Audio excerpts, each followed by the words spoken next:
I typically start off these conversations with a simple question, but it's fascinating because like everyone answers it differently. So when you hear the word authenticity, what does it mean to you? Authenticity means being able to be comfortable in not just on like your own skin, but just the environment you're around. So it means not having to water yourself down just to, maybe fit an office or just fit like that circle, right? Like just really getting to be like your true authentic self. In that space is really what authenticity means. So if that means, even just like that physical appearance, right? Like doing something that may not be I always hate referring to the corporate space, but like something that fits into like that corporate space, right? Avoiding like that jargon, just really showing up to meeting, just being like a true person. I think there's definitely a level of like trying to balance like the proper jargon or just fit into like the times, but like I think being authentic just means like, hey, like I'm waking up, I'm gonna be who I want to be in my own skin.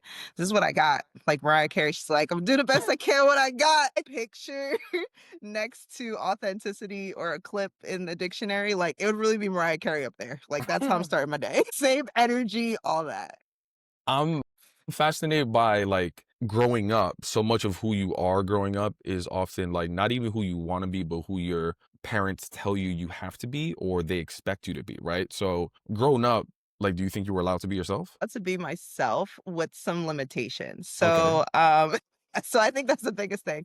So just some background. So my parents, they're Jamaican. They came here to this country. Jamaican or Caribbean heritage is always really focused around like picking up your book, doing well in academics, like being that scholar, go be valedictorian, be a doctor. So I would say I didn't get to be like my true authentic self because I could never, I would say like I had to fit that side of things for them. Like I had to make sure I was getting good grades, like, staying out of trouble. Obviously, every kid should avoid that, but I really had to like stay the course. And then when I think of just being like growing up in Newark and then moving over to West Orange and stuff, again, like those expectations, they didn't really shift. I think what really was able to be like a little bit more flexible and being authentic as home was like my interest in like sports or like other extracurricular activities.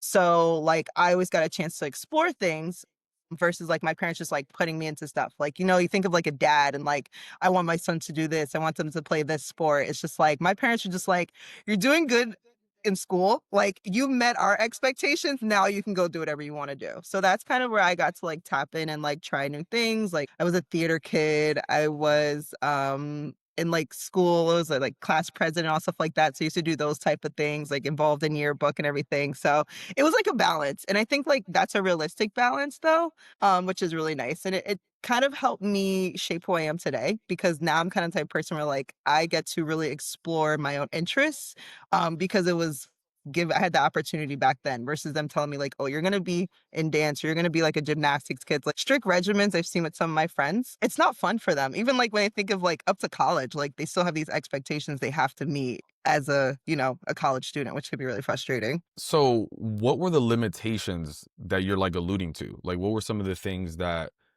you were told around like how what you should or shouldn't be? I mean, you even alluded to like I think you said like being a doctor or something like that. Like Yeah. you heard those specific things growing up? Yeah, I heard a lot of that. Like I heard like a lot of conversation around like, oh, like, you're the smart one. Like, you should try to become a doctor. Even my mom one time, she's like, oh, a PA, a physician assistant is like a year less. I'm just like, I promise you have no real interest in this. So I'm not gonna do it. It's also really expensive. What else? Like they definitely put like I think there's like a lot of big emphasis on like me just being good in like that STEM space, which really in the long run wasn't my strong suit. Like I went down the route of like going into HR, which I think like even till now I clearly can't define to them like what I do. Like they don't get it. They see the value in it because they can call me for questions. But I think like when my parents like thought about me like it was like either gonna be like a doctor or my dad wanted to me like be like an entrepreneur or something. And I'm just like, it's not really what I wanted to do. So I slowly had to like really introduce them to other things, especially around that transition to college. I remember my mom put me in this program at Rutgers, or she heard about it, and it was like you got to stay overnight and stay with like STEM students and stuff. And she was like, you have to do this. You have to do this. And I did it and I still walked out there like I can't do this. Like realistically, I'm like, I can't do it. So it was disappointing for her. But I think it's like it's one of those things that at least, like, at some point she eased up. Like, once I really told them what I wanna do.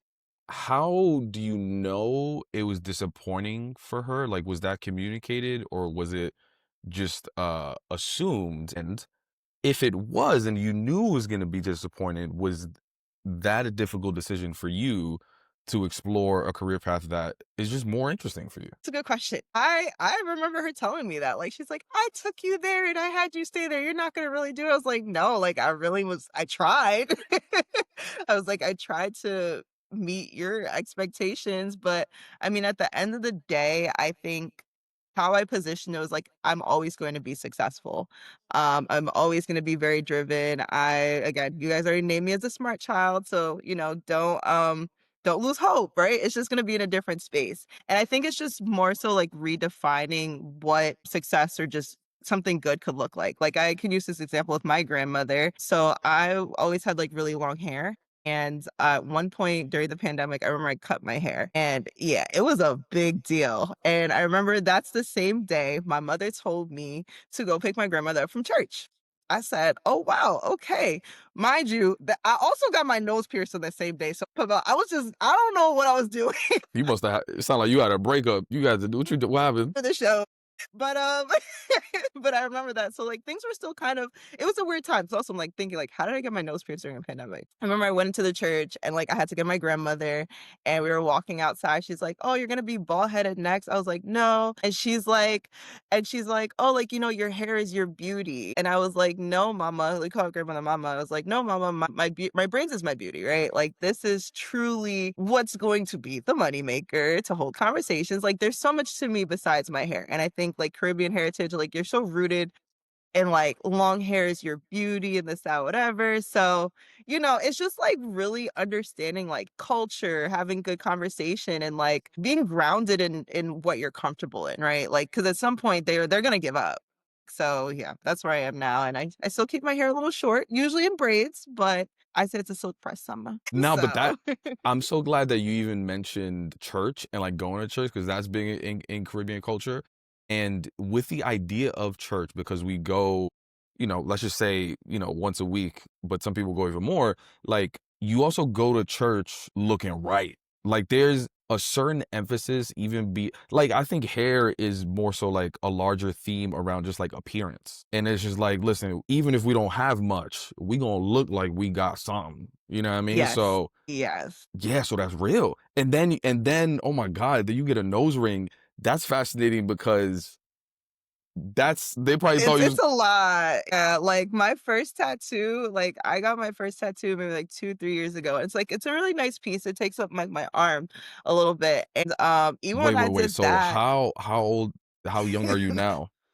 so I'm 28, pushing Okay. 30, but But think about that, right? Like you waited 28 years to get that. We'll talk about that. Anyway, go for it. Yeah, so I remember even, like, when I did that and, like, my grandmother never saw that. I'm like, "We're not gonna we didn't do that part." But, definitely with, like, my tattoo, like, I remember I came home and I just went right to my room, and I'm like, "Damn, like, I really like this tattoo. I wanna show my mom, but what the hell's gonna happen?" So, the next morning, I just walked out my room with, like, the plastic still on. I was like, "Hey, just wanna let you know I got this." And she just looked at me and I said, "What?" Like, I'm I'm like, my mom shout out to Sharon. She's really cool. Like, she's really nice. But yeah, talk about being your authentic self with a big piece on your arm. She's like, "You know what? At least it's not trashy." I'm like, "Damn, okay." So it's like, but those are the type of things, especially living on her roof. Like, I know some friends, even like they're age mid-20s or so getting tattoos, like, they weren't showing it to their parents like I did. Like, I think I was pretty confident. Like, I was just very straight, like, "This is it. It can't come off." But she was kind about it. She asked all her friends, like, "Yo, do you know any, like, good things to help it heal?" And she came back Oh. yeah, so that's her meeting me in the middle. Like, she didn't really want me to put something on my body, but, I mean, at the end of the day, she likes it, so it worked, and then she just got me more resources. I'm all right. So take a step back because I do want to talk about like even the tattoo, and that was your mom, but then there's so many implications even from like a job perspective, right? But let's take a step back, Yeah. right? Because you early started talking about like, yo, STEM wasn't for me, and that's cool, right? Like you got to figure out like what gets you excited, what you want to work on, and you eventually start like exploring HR. And I don't want you to like name a specific company, but like, do you remember some of those like early career experiences or like internships? Like, what did your corporate swag look like? Say my corporate swag has evolved, okay? Recently at my job now, someone told me like, "Oh my god, you're dressed like Kim Possible today." Great. I'm sure this is I gotta do laundry, all I got is cargos and a black hoodie and some dunks, okay? So that fit might sound crazy, but it looked really nice. Okay. But it's like this is all I got. So now it has evolved. Before when I first started trying to get HR roles, I was really following what I saw in college. Like, this is how you show up to the career fair.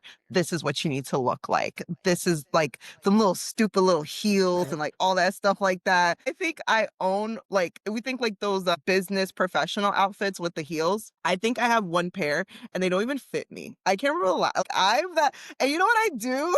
I get to the front door of an interview and I put them on right there, like in the parking lot. I'm not like I'll be in the office building with some slides in my bag. But anyway, corporate my corporate swag had evolved in two things. One, definitely my hair, I think was one thing that I have grown to be more comfortable like showing up in like braids and like straight backs and stuff like that. When I first started working in HR, I would always keep my hair straight. And then I really decided to just like, start wearing like protective styles. And it's just easier as Black women. It's just more convenient. I still remember this day when I went from braids for a little bit of time to my straight hair. And one of my colleagues was like, "Oh my God, this looks so much more professional." And I just paused and I said, "You know what? I'm going to call my agency and ask if they know anything else."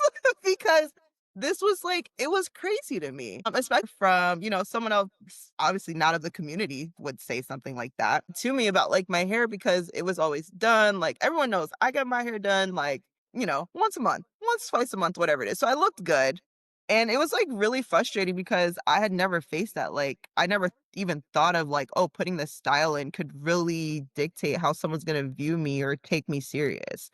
I was really big on like wearing blazers to the office, like, rarely ever wore denim.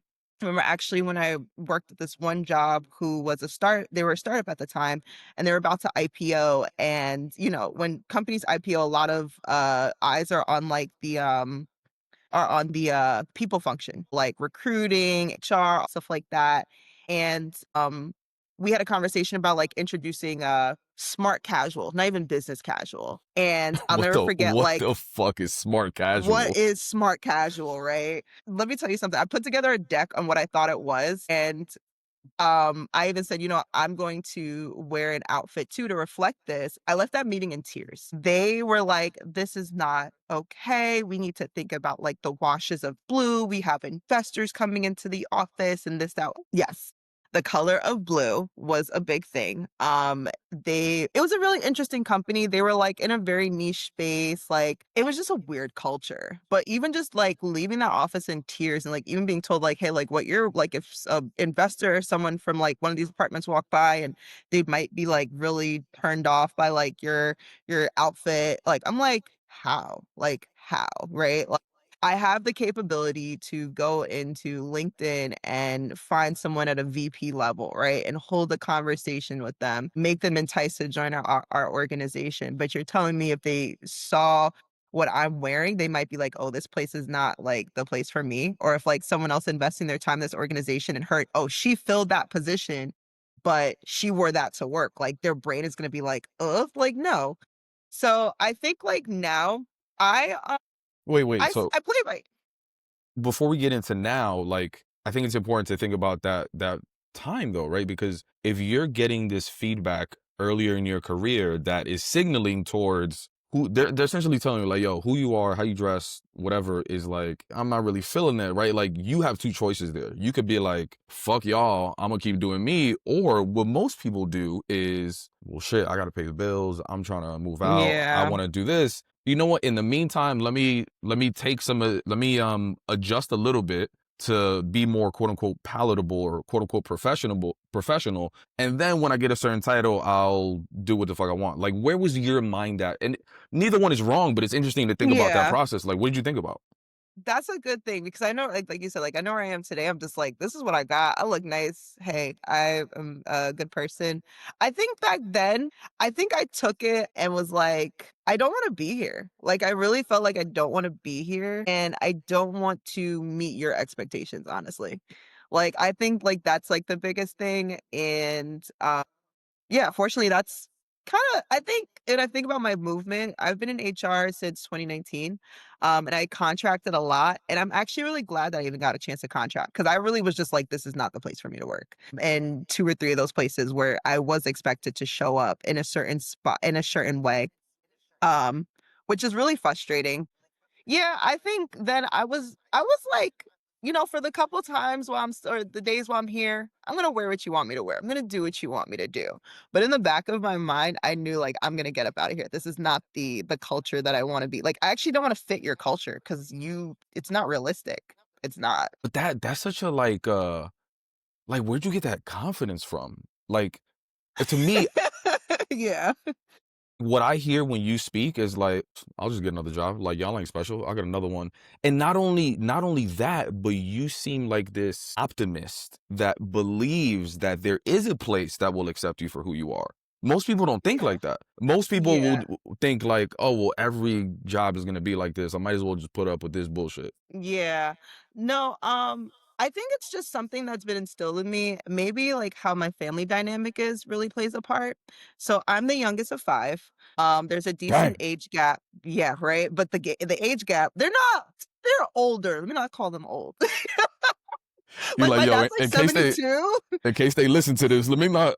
Right. Cause my sister always tells me, oh, my sister's famous. And I'm like, girl, I barely have 5K followers. But so growing up, I had siblings around me, only up until, like I feel like when I was by the time I was in, like, high school, like, my brother was out the house, like, he's 9 years older than me. Like, one of my sisters, she's about to turn 40 next year. I'm 28, so there's a big age gap, right? So I even always had to challenge, I feel like, especially maybe, like, my late teens, early 20s, their expectations in a certain way. Like, my brother was just like, he went to the military, he's always encouraged me to go to the military for their benefits. My sisters, like, they always have other things they always try to get me to do. I kinda like being the defiant one. It's like, "No," and I make something out of what I want, right? Versus their vision. I was always really interested to learn more about Black culture. I went to an HBCU. Granted, my town was very diverse. However, I wanted to learn a little bit more because the Caribbean experience in Newark versus like maybe more like, deeply rooted Black experience in the States to urban area like that is different. So I wanted to go to Howard. Went to Howard, love my friends there tremendously. Still talk to them. I was just with them last weekend. But even there, I was like, I don't fit in and I don't want to conform. Like, I was like, I'm not going to be like the girl that's putting on heels going up to class or the extra makeup. I was like, you know what? Because HBC, that's one thing about HBCUs. Like, they're really great in molding people and giving you the skills you need to navigate the real world despite being around the person next to you. Like, they look like you, right? And the outside world won't. And they teach you how to navigate both, like how to be good to the person next to you and how to get through like the outside space. When I went to Howard, especially like on that physical side, I feel like I fit in. Like I was like a t-shirt girl, more of like, let's say like the Black girl, the PWI. Like I could be comfortable in my skin. So I made the switch to Rutgers.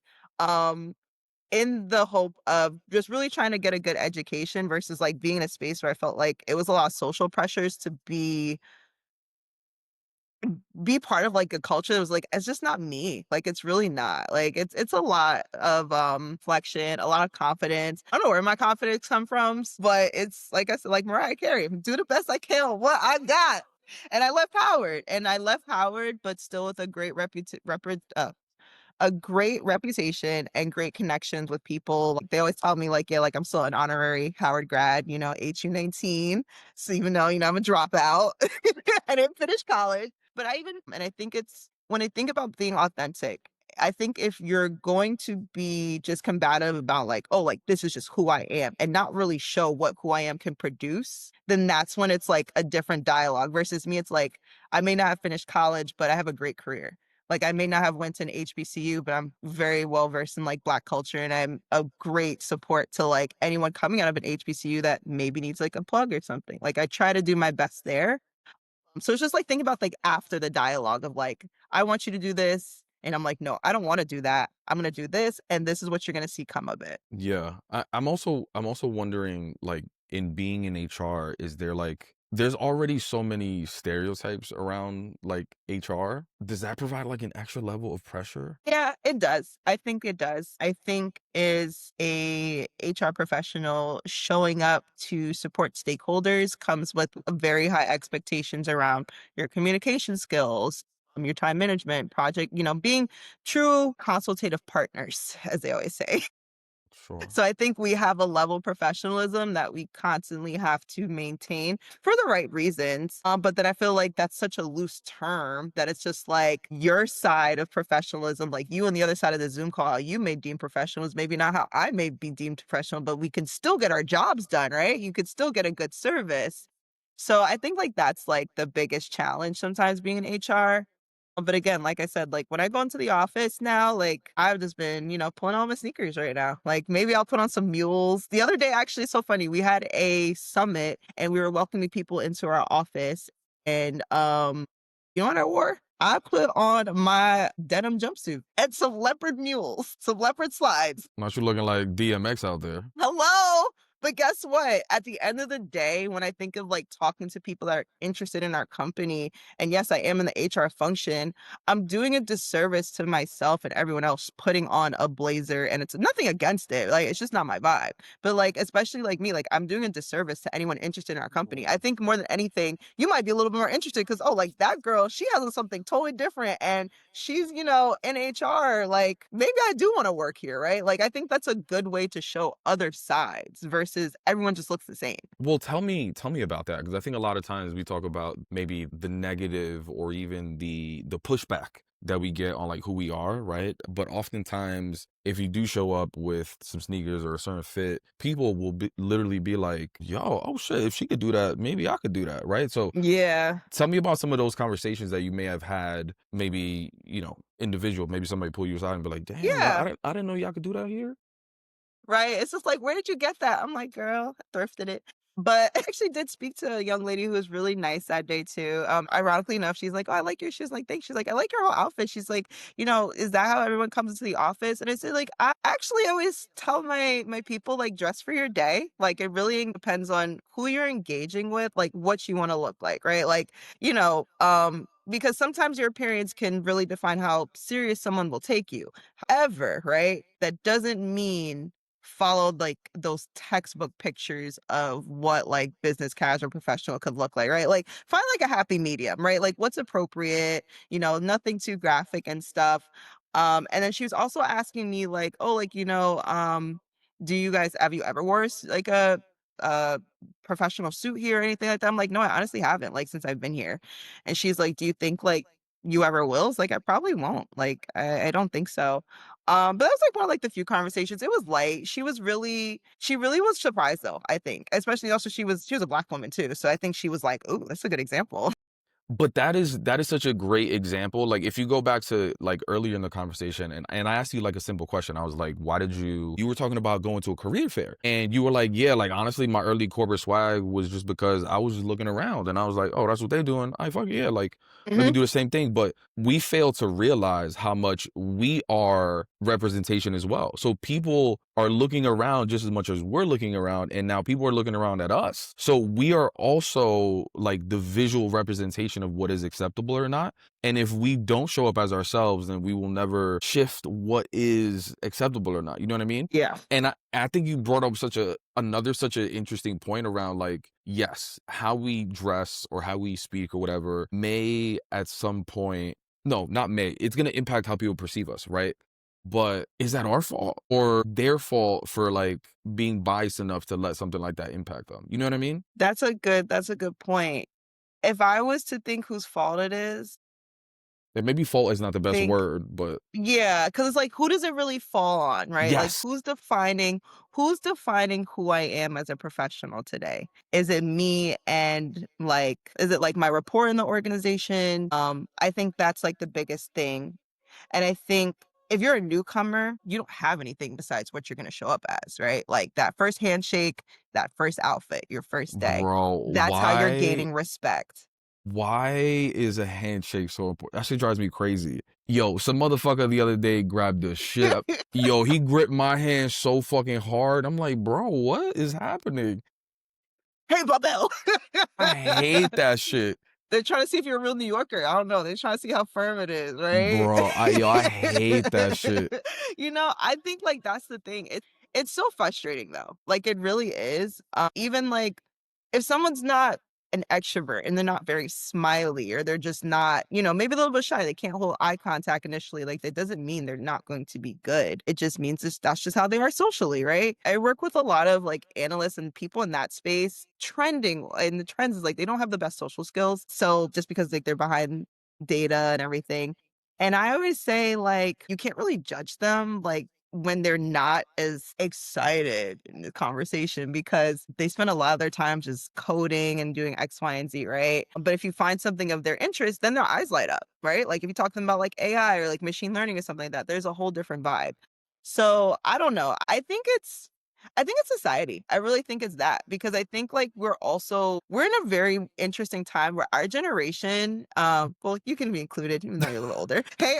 But I think our generation and the overlap of like the older folks, like we're really in this really interesting riff, right? Where like we're constantly pushing this new agenda, these new social norms for us, being authentic, whether it's just like your sexuality, how you're dressing, and all stuff like that. And then we're still up against like old school people. Like a lot of these people in the C suite are from a totally different time. Like they're still going to wear that Patagonia today and some chinos, right? Versus like a new lawyer might be like, hey, I'm not wearing that. I will pull out a hoodie and call it a day. So I think like it's just more acceptance overall between us. Like I think there may be some things we can still gain from talking to older generations about, their experiences and what their authenticity look like and even just how they say like you gotta like appease your inner child, right? Like I feel like sometimes older generation, we just talk to them about like what their times were like and how they had to be. It's just like maybe ask them like how did it make you feel though? Like do you wish you could have wore your fro back in the day? Do you wish you could have just had your nose ring and come into the office? Like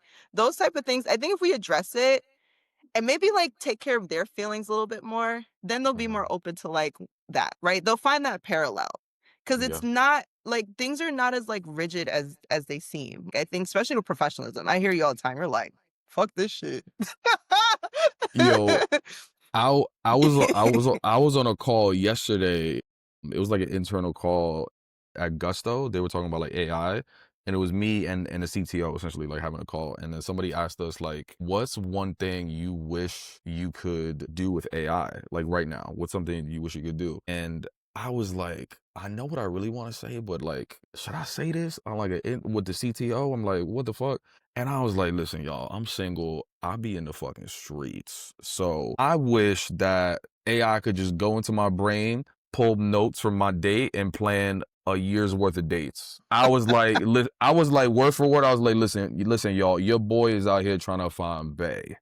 And I said it like that. Oh, but I think about those moments at the time, I'm just like, oh shit, like, do I be real? Because I know it's gonna hit. I Mhm. know it's gonna resonate. I know it's gonna resonate because everybody struggles with that. Um, in that moment though, are people gonna take me less seriously? Yeah. But No, that's an interesting comment. yeah, I tell myself like I can't control how people perceive me, and it's up to them to check their bias on like what is like acceptable or not. Yeah. You know what I That's mean? really true. Yeah. Wait, one thing I want to ask you is what about social media? Are you scared for your colleagues to add you on social media? Is that a thing you do? You don't do? Like, yo, Yo, it's so funny. your laugh said enough.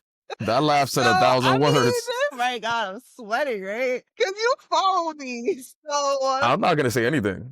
you get the best of both worlds when you follow me. I will say, oh God. So, mm, no, I'm gonna think about this because Like, my, like, IG and stuff and, like, TikTok, yeah, totally fine with that. Oh, you are? You so No, you let me no, I have some colleagues wait, I have to say I'm a bad liar. I had to think about that. I started so I've been in my current company for some time. When I first started, it was ironically a company happy hour time. There was like our team is young, so there was like some like younger folks in there. Go up to the bar, I'm talking or whatever. So like, it's open bar, and I see someone like order right. I see someone order some dark liquor. I don't know if this is a branded call, but the one LeBron's on, I said, "Ooh, okay, I might be able to get down with them." All right, it's the first sign. Then another time we went out for drinks, we were talking. Like, you're younger than me, you can follow me on social, so that was safe. I have another colleague, she's really cool, she follows me. wait, But so I think what's your test? my Wait, so test, time out, time out, time out, time out. Wait, the time right? out.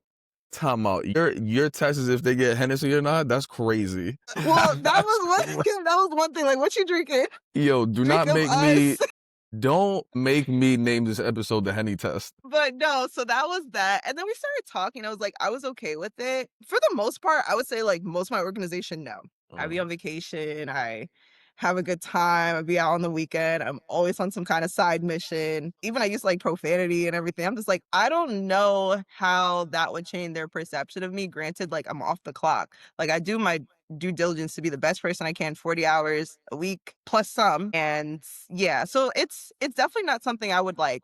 I don't think I would open it to too many people. It might be the heady test. It might be like the let's talk. I No. will say though, my Twitter though, like anytime I'm interviewing for jobs, even sometimes my Instagram, when I'm interviewing though, I do lock my pages. And I do Mm. that off of the strength that in one of my jobs, a hiring manager mentioned that she found the person's Facebook and saw that they were actually doing hair on the side and was concerned that this opportunity might like conflict with that. And that's when like a light bulb went off in my head, like, oh, people are Googling you. So yeah, Yeah. so that's like the biggest thing. So it is a little bit of a heady test. Like, what you drink? You like Casa, Terramana, or if you're just a wine drinker, I don't know. Like, I don't know. But yeah, socials are different. No, no, It's hard. I get it. Most people do that. I remember overhearing a coworker say like, should we hire him? Like, he doesn't really seem fun. I'm like, does he know Excel? Like, what the fuck? Yeah, I need someone else. I cannot do another V lookup. You over here like this.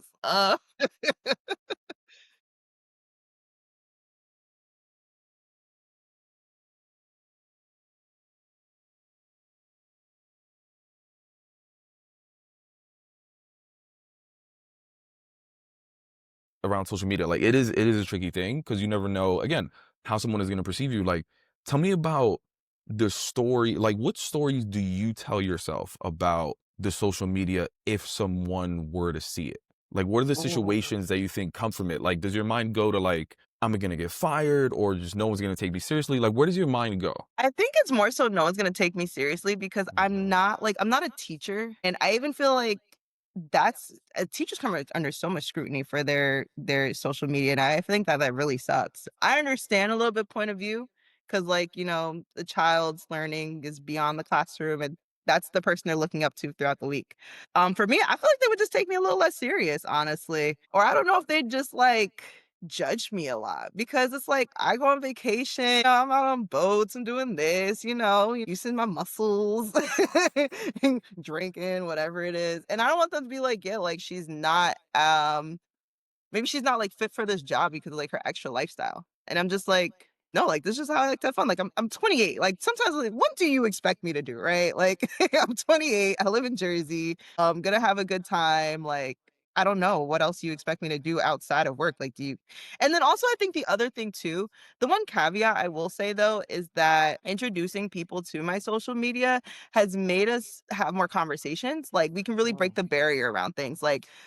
Like some of my coworkers that follow me, they're like, "Oh, like they always ask me about like fitness things or like they'll ask me to like my travel." And I could be very candid about that, about like my experience there and like what I was doing because you saw it.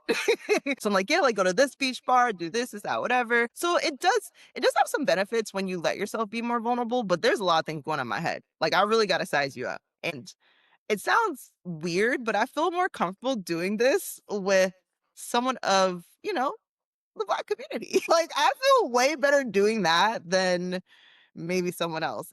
I don't know. It's like I feel like already Black women in the workplace, like we have to prove ourselves 10 times harder. I already had to do that just with how I show up to work. At one point, I've gotten to a point where I built my credibility. I really don't want this to be challenged by someone else that's already, 10 steps ahead, really not be like my best supporter, you know? Yeah, yeah. No, I get it.